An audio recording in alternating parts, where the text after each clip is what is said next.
जय श्री कृष्ण। गीतोपनिषद चैनल में चल रही श्रीमद् भगवद गीता के द्वितीय अध्याय के 30 श्लोक पूर्ण हुए थे, जिसमें श्री कृष्ण भगवान ने अर्जुन को उपदेश देते हुए कहा था कि प्राणियों के शरीर के अंदर प्रविष्ट आत्मा अवध्य है, जिसका वध नहीं किया जा सकता है। इसलिए हे अर्जुन, प्राणियों के लिए शोक करना तेरे लिए उचित नहीं है, इसलिए तू युद्ध कर। अब आगे, स्वधर्मपि चावेक्ष्य न विकम्पितुमर्हसि धर्माद्य युद्धात् श्रेयो अन्यत् क्षत्रियस्य न विद्यते। तथा अपने धर्म को देखकर भी तू भय करने योग्य नहीं है, यानी तुझे भय नहीं करना चाहिए, क्योंकि क्षत्रियों के लिए धर्मयुक्त युद्ध से बढ़कर दूसरा कोई कल्याणकारी कर्तव्य नहीं है। भगवान श्री कृष्ण ने अर्जुन को समझाते हुए कहा कि छात्र धर्म के विषय को तू जान।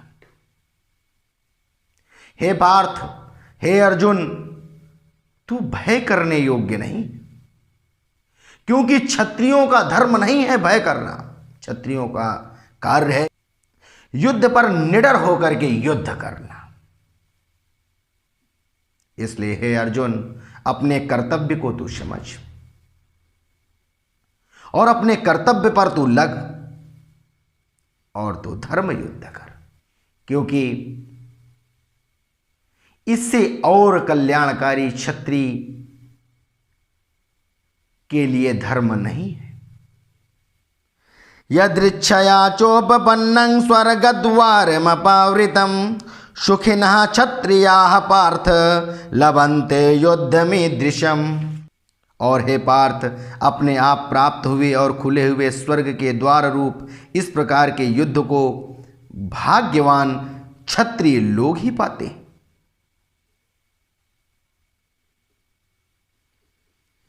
भगवान श्री कृष्ण ने अर्जुन को समझाते हुए कहा कि इस प्रकार के धर्म युद्ध का शुभ अवसर तो भाग्यवान क्षत्रिय ही प्राप्त करते हैं।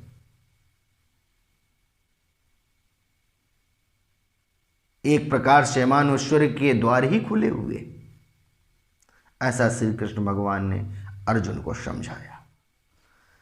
अथ चेत्त्वमिमं धर्मं संग्रामं न करिष्यसि ततः स्वधर्मं कीर्तिं च हित्वा पापमवाप्स्यसि। किंतु यदि तू इस धर्मयुक्त युद्ध को नहीं करेगा तो स्वधर्म और कीर्ति को खोकर पाप को ही प्राप्त होगा। श्री कृष्ण भगवान ने अर्जुन को समझाते हुए कहा कि हे अर्जुन, जो यह धर्म से युक्त, धर्म से बना हुआ इस युद्ध को तू नहीं करेगा तो अपने यश को अर्थात अपनी कीर्ति को और अपने धर्म को खो करके पाप को प्राप्त होगा, क्योंकि क्षत्रियों का धर्म है युद्ध करना, और युद्ध से जो अगर तू हट गया तो तुझे पाप की प्राप्ति होगी। अकीर्तिं चापि भूतानि कथयिष्यन्ति ते अव्ययाम् संभावितश्च चाकीर्तिर्मरणादतिरिच्यते। तथा सब लोग तेरी बहुत काल तक रहने वाली अपकीर्ति का भी कथन करेंगे, और माननीय पुरुष के लिए अपकीर्ति मरण से भी बढ़कर। भगवान श्री कृष्ण ने अर्जुन को समझाते हुए कहा कि हे अर्जुन, जो अगर तू यह धर्म युद्ध नहीं करेगा और युद्ध से तू पीछे हट जाएगा तो बहुत समय तक, अर्थात यह इतिहासों और पुराणों में बहुत समय तक तुम्हारी अपकीर्ति अर्थात अपयश की कथा को लोग कहेंगे, वृत्तांत को लोग कहेंगे। और एक माननीय अर्थात एक श्रेष्ठ पुरुष के लिए अपयश प्राप्त करना मरण की भांति है, उससे तो मर जाना ही ठीक है। अपयश नहीं होना चाहिए श्रेष्ठ पुरुष के आचरणों में।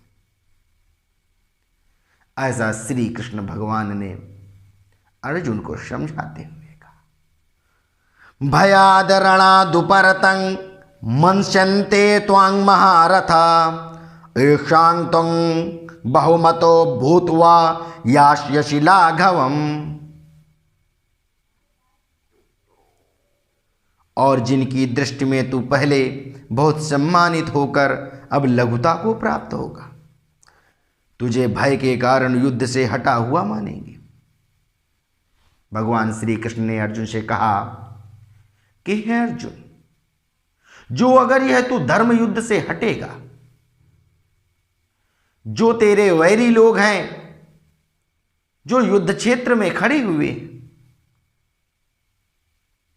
वह तुम्हें लघुता की संहिता प्राप्त करेंगे। अर्थात वह कहेंगे कि यह तो सूरवीर कहाँ है, यह धनुर्धारी कहाँ है, यह तो बहुत छोटा है जो युद्ध से पीछे ही हट गया।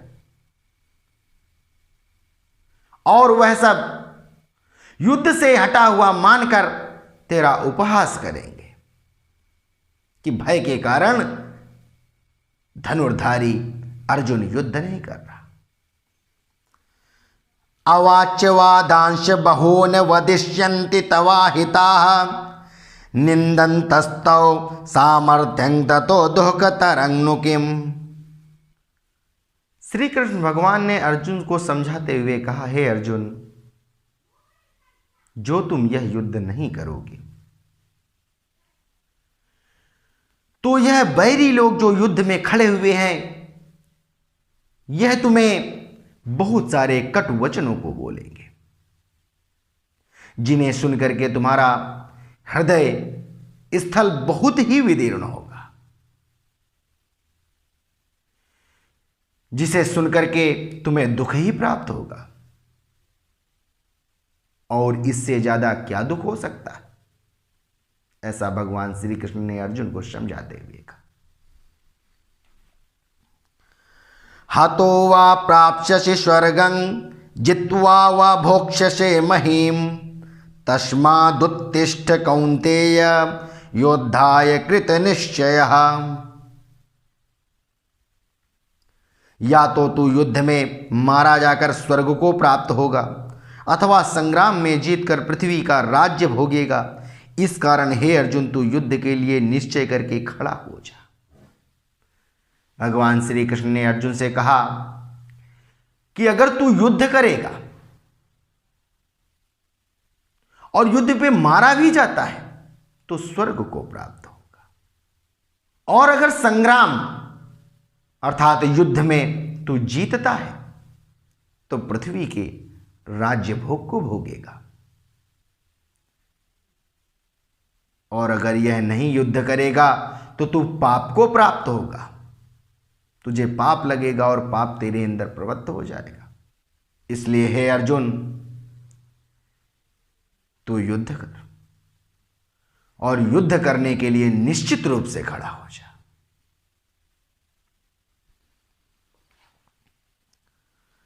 सुख दुखे शमे कृत्वा लाभालाभौ जया जयौ ततो युद्धाय युज्यस्व नैवं पापमवाप्स्यसि। जय पराजय, लाभ हानि और दुख सुख को समान जा समझकर उसके बाद युद्ध के लिए तैयार हो जा। इस प्रकार युद्ध करने से तू पापों को नहीं प्राप्त होगा। भगवान श्री कृष्ण ने अर्जुन से कहा कि हे पार्थ, जय पराजय, जय हो या पराजय हो, दुख हो या सुख हो, तू इसे जान, समान मान। जो भी निर्णय होगा समान मान, किसी भी प्रकार का तू मोह मत कर। अगर तू राज्य और पृथ्वी का सुख नहीं भी भोगना चाहता है तो भी यह जान ले कि अगर युद्ध पे तेरी पराजय हो जाती है तब भी तू स्वर्ग की प्राप्ति करेगा, और युद्ध पर अगर जय प्राप्त हो जाती है तो पृथ्वी के राज्य भोग को प्राप्त करेगा। परंतु तुझे पाप नहीं लगेगा। क्षत्रिय धर्म से विलग होने का दोष नहीं लगेगा।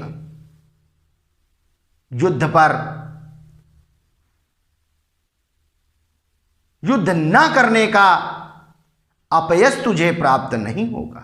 इसलिए हे पार्थ, तू खड़ा हो जा और युद्ध कर। एषा ते अविहिता सांख्ये बुद्धिर्योगे तिमां शृणु। बुद्ध्या युक्तो यया पार्थ कर्म बंधं प्रहास्यसि। हे पार्थ, यह बुद्धि तेरे लिए ज्ञान योग के विषय में कही गई, और अब तू इसको कर्म योग के विषय में सुन। जिस बुद्धि से युक्त हुआ तू कर्मों के बंधन को भली भांति त्याग देगा, यानी सर्वथा नष्ट कर डालेगा। भगवान श्री कृष्ण ने अर्जुन से कहा, हे अर्जुन,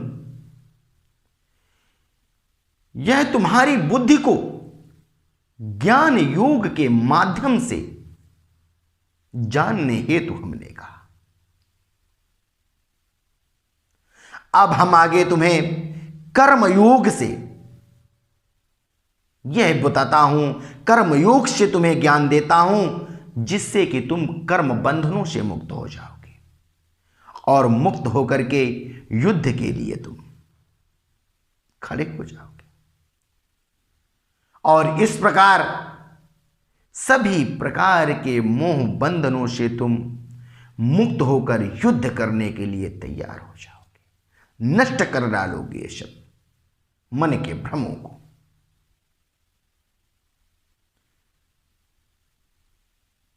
इस प्रकार श्री कृष्ण भगवान ने अर्जुन को समझाते हुए कहा, अर्थात भगवान श्री कृष्ण ने अर्जुन को ज्ञान योग बताया। अब भगवान अर्जुन को कर्मयोग के विषय में वर्णन करेंगे, कर्मयोग के विषय में बताएंगे। इस प्रकार हमारी भगवत गीता के 39 श्लोक पूर्ण हुए, जिसमें ज्ञान योग का वर्णन भगवान ने किया। जय श्री राधे।